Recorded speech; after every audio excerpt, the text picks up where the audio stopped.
Where once it was constantly sunny, now it is always night, steeped in gloom and fog with only cold moonlight to light the skies. The howling wind creaks the brittle branches of rotting trees. Life, once abundant, either struggles to survive or is twisted into something vicious and cruel. She is leafless and twisted, but her plans may yet bear fruit. The last of the yew treefolk, born amidst the ruins of what once was the murmuring bosque, and one of the last hopes for ending this eternal night. She is the Sapling of Colfenor. Although she offers a great array of options for Commander, including some very interesting Voltron builds, due to her being indestructible, for this video we will examine a more budget-oriented tribal build. When it comes to Treefolk Tribal and Commander, Doran the Siege Tower has long been the center of attention, but Sapling is a hidden gem that I feel is at least equal, if not superior, to Doran. While the great advantage of having access to white mana and spells can't be replicated with Sapling, Doran's toughness-assigning damage ability is now just an enchantment away. But unlike Doran, Sapling is indestructible, a rare feat by itself for a commander. And in addition to this, she gives you both the potential for card draw and life gain with her own unique abilities. That being said, Sapling of Colfenor's two best friends are Timber Protector and Asceticism. Timber Protector makes all other treefolk you control indestructible, and Asceticism not only gives all your creatures, treefolk or otherwise, hexproof, but it also has the added benefit of allowing you to regenerate any of them for the very reasonable price of a green and a colorless mana. We also have access to the wonderful Steely Resolve, which allows us to name treefolk and give them all Shroud. Another key card is Cover of Darkness, which makes all your treefolk unblockable except by black and artifact creatures. Getting any one or combination of these cards into play is giving you untargetable, indestructible,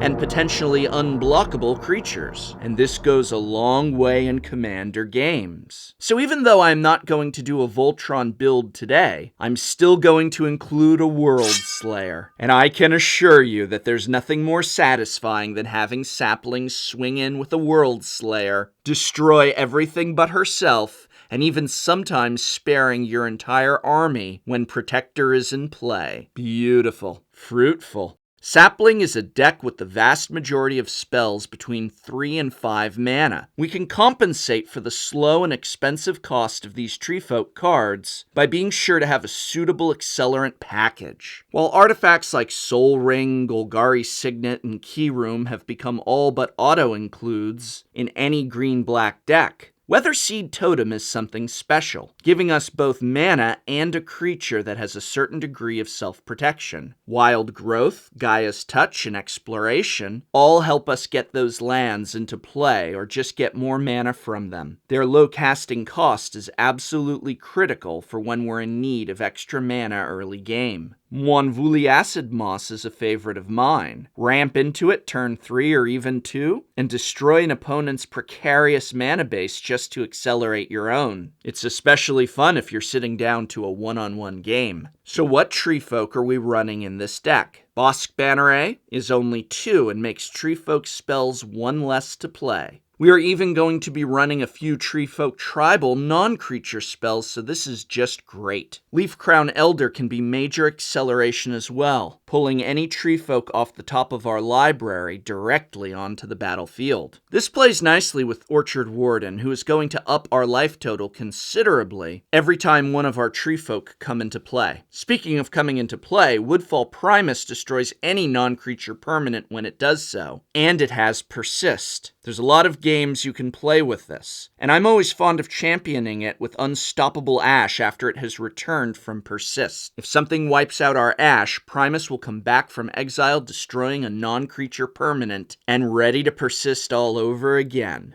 Weatherseed Treefolk just keeps going back to our hand. Deadwood Treefolk has a lot of flexibility, bringing creature cards back to our hand, as well as being a sizable force on the ground. Canker Abomination is absolute value. A 6/6 for 4 mana? Choose an opponent with little to no creatures in play to avoid those -1 counters. Very, very likely, especially early game or after a board wipe. Weed Pruner Poplar is so handy for picking off any pesky 1/1 creatures who are messing with you from your opponent's battlefields. With a lot of opponents, there's a lot of creatures hitting the graveyards. Lumberknot will feel like you've been watering it with Miracle Grow, and Hexproof helps it avoid most removal.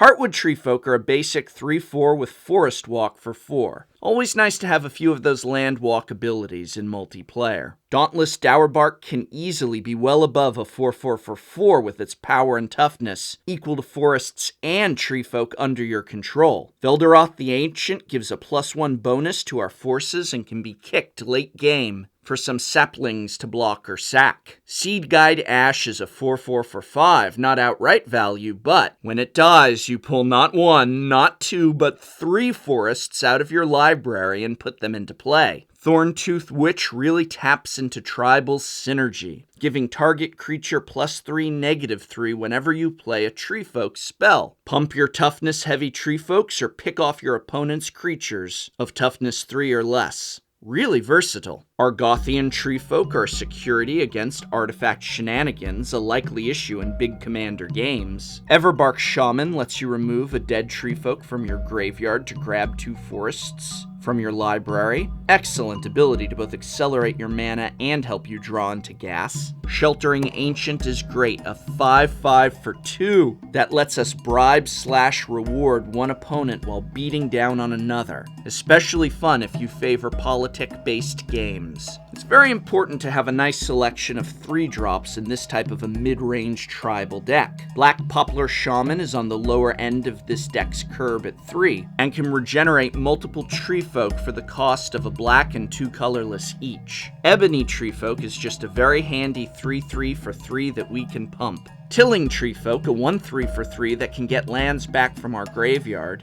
is handy for any land destruction that was targeted at us, or just for getting things like our Evolving Wilds and other self-sacrificed lands back. Gaia's Avenger will be real big in multiplayer, with all the mana rocks and artifacts our opponents are likely to have. Dungrove Elder may not get as big as he would in a mono-green deck, but will still have enough forests on the board to make this 3-drop with Hexproof a valuable card.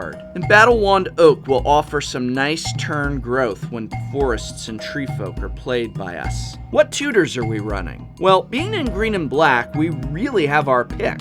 And if you want, you can add on to this, but I actually like to keep it fairly moderate. Obviously, at the lovely cost of just 1 mana, we want our Treefolk Harbinger, who tutors for any Treefolk card in our deck. Yeah, I go after Timber Protector most games. Along with that, I find Chord of Calling, Green Sun Zenith, and Demonic Tutor are perfect to help us grab what we need. Besides the now standard inclusion of Larry Niven's disc, what other removal are we running? I actually prefer lots of removal to target individual permanents. Beast Within will take out any permanent. Cankerous Thirst has great duality. Get removal, get pump, or get both. And to further help us with those single targets, Krosan Grip, Go for the Throat, Putrefy, and Lignify. Fabulous choices in Treefolk. Maelstrom Pulse will get rid of any token generation shenanigans blocking our path. And I prefer Rending Vines to Abrupt Decay because in Commander, we're going to have a wider range of converted mana costed things we need to get rid of. Root Grapple is a little expensive, but I like the added card draw. What utility spells are we running? Door of Destinies, for sure. It's the ultimate for tribal decks like this. Bring it out early and it can get out of hand fast. Gift of the Deity is an absolute favorite of mine. If I can protect the sapling afterwards, casting this on her makes it particularly hard for my opponents to recover from. Golgari Charm is an auto-include for its versatility, and I also like Golgari Germination, because if our forces are somehow getting picked off, It gives us emergency chump blockers while we regroup. Life and Death, the split card, can reanimate a key card if it got killed, or just gain us a few life points if we're on the brink. Necrogenesis is of course our graveyard hate for anyone trying to dig their roots deep within our earth. Living Terrain and Hidden Ancients are some major value from enchantments, especially in the self-protecting way of Hidden Ancients. Mana bases for a 2-color deck like this can be kept very basic. You don't need bayous or verdant catacombs or even an overgrown tomb here. Get as fancy as you want or just keep it simple. If you want to invest a bit, then Cavern of Souls for protection from control is always nice. I also like Svogthos, the Restless Tomb, as a great emergency to go to if our board has been wiped one too many times. But beyond that, the mana base is super simple and relatively low cost. In the end, Sapling is a deck that can be built on the cheap or upgraded with some of the most powerful and expensive cards green and black have to offer. This build that I've shown you here is somewhere in the middle, at an average of about $150. But it easily can be put together for half that. Remember, of course, that this is Commander. Grow your deck over time.